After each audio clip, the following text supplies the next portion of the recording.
Այսօր ինձ հրավիրել էին քննչական կոմիտե պետության սահմանադրական կարգի հիմունքների, պետության դեմ ուղղված հանցագործությունների, վախենալու աննա, չէ, քննության վարչություն, հարցաքննության։ Ես սովորաբար նման դեպքերի չեմ արձագանքում, չեմ հարայնացնում, նախ այն պատճառով, որ սա դարձել է մեր կյանքի ու գործունեության վերջին տարիների անբաժանելի մասը, եւ երկրորդ դրա իմաստը չեմ տեսնում, ինչ որ անում են այս իշխանությունները, շատ կանխատեսելի է եւ սպասելի, բայց հաշվի առնելով այսօրվա դեպքը, որ նաեւ մամուլում տարածվեց ու արձագանք գտավ, կարճ արձագանքեմ։ Ինձ հրավիրել են քննչական վարչություն, քննչական կոմիտե Բագրատ Սրբազանի եւ 17 արդարների գործի շրջանակներում, գիտեք, այդ գործից կա անջատված մաս եւ տեղի ունենում այսպես կոչված լայնածավալ քննություն։ Ես հրաժարվել եմ որևէ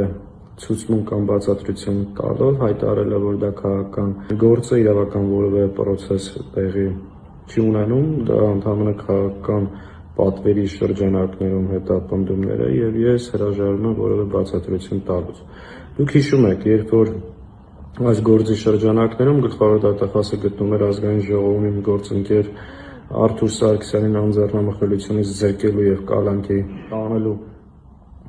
հարցով ԿՊԱ-կան պատգամավորները ինչպիսի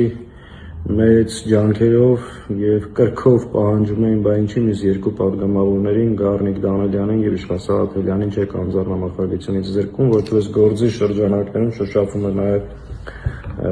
մեր անունը։ Նշեմ, որ մենք անհանգստության որևէ պատճառ չունենք, պարզ պատճառաբանությամբ սա իրավական որևէ պրոցեսի հետ կապ չունի, քաղաքական պատվեր է եւ փորձել են այս շրջանակներում հավանաբար ակնկալիք ունեն ինչ-որ նոր գործ կարելու կամ նոր մարդկանց մեղադրանք առաջադրելու։ Ընդհանրապես կարող եմ ասել հետեւյալը, որ այս իշխանությունների կողմից հետապնդվելը դա պատիվ է,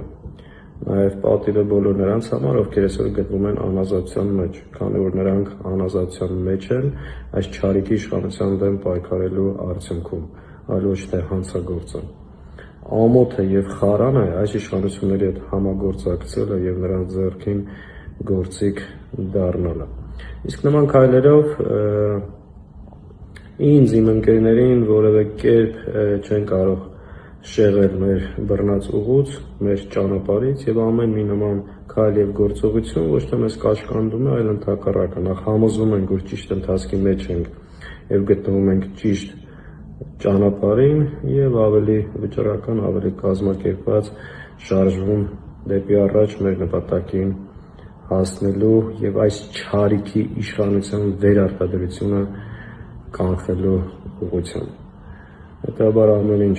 նորմալ է, սիրելի ընկերներ, հայրենակիցներ եւ հետաքրքրվողներ, պինդ մնացեք։